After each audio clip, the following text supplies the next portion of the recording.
ఈరోజు Peddapalli police station పరిధిలో మొన్న జరిగినటువంటి హత్య గురించి మీ అందరికీ తెలుసు. ఇది ప్యూర్లీ భూ తగాదా మరియు అన్నదమ్ముల మధ్యలో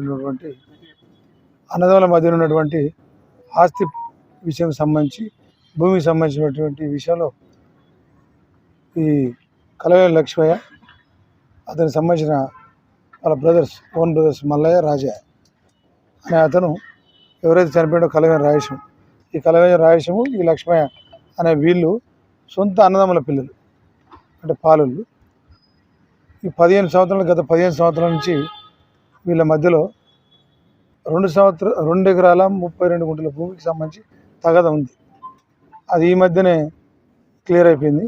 కానీ ఒక 10 గుంటల భూమి గురించి ఈ చనిపోయిన రాయేశం, ఈ లక్ష్మయ్య ఎవరైతే నిందితున్నాడో ఆ నిందితుని తమ్ముళ్ళు మల్లయ్య రాజా వీళ్ళకి సంబంధించిన డిస్ప్యూట్ 10 గుంటల గురించి ఉంది. ఈ కోర్టులో కూడా పోయినారు, పంచాయతీల పెద్ద మనుషుల మధ్య పంచాయతీ కూడా చేసుకున్నారు. కానీ ఎక్కడ కూడా ఇది సెటిల్మెంట్ అయితే లేదు. అట్లాగే వీళ్ళ ఇండ్లు కూడా పక్కనే ఉంటాయి ఊర్లో, కొత్తపల్లి. అక్కడ కూడా ఈ ఇంటి జాగా దగ్గర కూడా సరిహద్దు పంచాయతీ గోడ ఇక్కడ దాకా పెట్టినామంటే ఇక్కడ దాకా మాదంటే అనేది చాలా సంవత్సరాల నుంచి నడుస్తున్నది. మనకి ఎప్పుడు కూడా ఈ మధ్యకాలంలో కూడా గత కొన్ని సంవత్సరాల నుంచి కూడా మనకి వీళ్ళకి సంబంధించి మనకి ఏం కంప్లైంట్ రాలేదు. మన దగ్గర ఏం పిటిషన్ కూడా పెండింగ్ ఏం రాలేదు కూడా. అయితే కోర్టులో మాత్రం వీళ్ళు ప్రైవేట్ కంప్లైంట్ నడుస్తుంది, దాని మీద కేసు కోర్టులో నడుస్తుంది. ఈ క్రమంలో ఈ లక్ష్మయ్య అతను ఎవరైతున్నాడో ఇతను ఈ చంపిన ఆయన నేరస్తుడు ఎవరైతున్నాడో లక్ష్మయ్య, ఇతను సింగరేణి ఎంప్లాయీ, రిటైర్డ్. ప్రస్తుతం మంచిర్యాల దగ్గర నస్పూర్ కాలనీలో తీగల్పాడు మీకు ఐడియా ఉండొచ్చు, అక్కడ ఇతను ఉంటున్నాడు. ఇతనికి ఈ ఇద్దరు తమ్ముళ్ళు ఎవరైతే ఉన్నారో మన రాజయ్య మల్లయ్య, వీళ్ళు కొత్తపల్లి విలేజ్లో ఉండి వ్యవసాయం చేసుకుంటారు. మొన్న ఈ జరిగిన రోజు ఎప్పుడైతే ఉందో ఆ రోజు వాళ్ళ తల్లికి బాగాలేదని చెప్పి వాళ్ళ బ్రదర్స్ చెప్తే వచ్చి మందులు తీసుకొని వస్తాడు. మందులు తీసుకొని వచ్చి చూసిపోదనే క్రమంలో ఈ రాయేశం ఎవరైతే ఉన్నాడో ఇతను భూమికి సంబంధించి సర్వే చేసుకుంటాడు. ఆయన భూమి కాడు ఉన్నాడు, ఒక్కడే ఉన్నాడు, ఇంకా సర్వే ఇట్లా ఎవరు రాలేదు అని తెలవడంతో వీళ్ళు ముగ్గురు కలిసి బైక్ తీసుకొని ఏదైతే ఉందో కొత్తపల్లి నుంచి మీకు ఐడియా ఉంది, కొత్తపల్లి టు కొల్లూరు వెళ్ళే దారిలో మెయిన్ రోడ్ పక్కకే ఈ డిస్ప్యూటెడ్ ల్యాండ్ ఏదైతే డిస్ప్యూట్ ఉందో ఆ ల్యాండ్ అక్కడే ఉంటుంది. ఇతను బుల్లెట్ బండి మీద పోయి రాయేశం అక్కడ పార్క్ చేసి పొలంలో పోయి వెయిట్ చేస్తూ ఉంటాడు సర్వేర్ కోసం. ఈలోపు సర్వేర్ వచ్చేలోపు వీళ్ళు తెలుసుకొని వీళ్ళు వెళ్ళిపోతారు బండి మీద.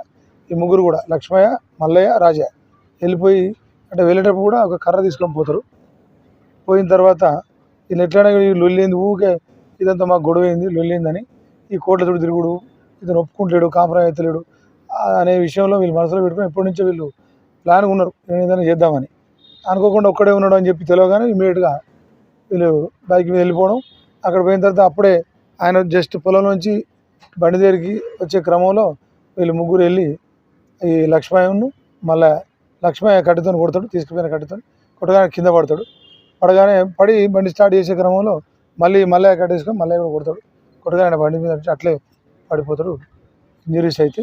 ఈ రాజా అనేది ఎవరైతే మూడో వ్యక్తి, అతను చుట్టుపక్కల ఎవరు రాకుండా చూడటం ఇదంతా జరగడం జరిగింది. దానిలో భాగంగా వెంటనే అతను సీరియస్ ఇంజరీ, తలకిపైన తీవ్రమైన గాయాలై ఈ రాయేశం అక్కడికడే చనిపోయాడు. అతన్ని ఏమంటే మా ఎస్ఐ గారు దరఖాస్తు వాళ్ళ కొడుకు సాయికృష్ణ దగ్గర దరఖాస్తు తీసుకోవడం, కేసు రిజిస్టర్ చేయడం, ఎమ్మటెమ్మటే మా సిఐ గారు వెంటనే వెళ్ళి సీన్ విజిట్ చేయడం, అతను ఇమీడియట్గా అతని కోసం ట్రేస్ అవుట్ చేయడం, అతను పట్టుకోవడం, నిన్న మధ్యాహ్నం పట్టుకోవడం జరిగింది. అతని దగ్గర నుంచి ఒక మోటార్ సైకిల్ మరియు ఇతను ఏదైతే చంపడానికి వాడిన కర్ర అయితే ఉందో అది కూడా రికవర్ చేయడం జరిగింది. ఇప్పుడు ఏవైతే తమ్ముళ్ళు ఇంకో ఇద్దరు నేరస్తున్నారో మల్లయ్య, రాజా, వాళ్ళు పరారిలో ఉన్నారు. వారి కోసం కూడా ప్రత్యేక టీం బృందం ఏదైతే ఉందో తిరుగుతున్నది. వారిని కూడా ఇద్దరు కూడా త్వరలోనే పట్టుకొని కోర్టుకు ప్రొడ్యూస్ చేస్తారు. Za uwe fru ik neem mij aan, nifta bang ting nikunting nari. Tumpaya katos, ake akatos, ek kontalana weruta yasi.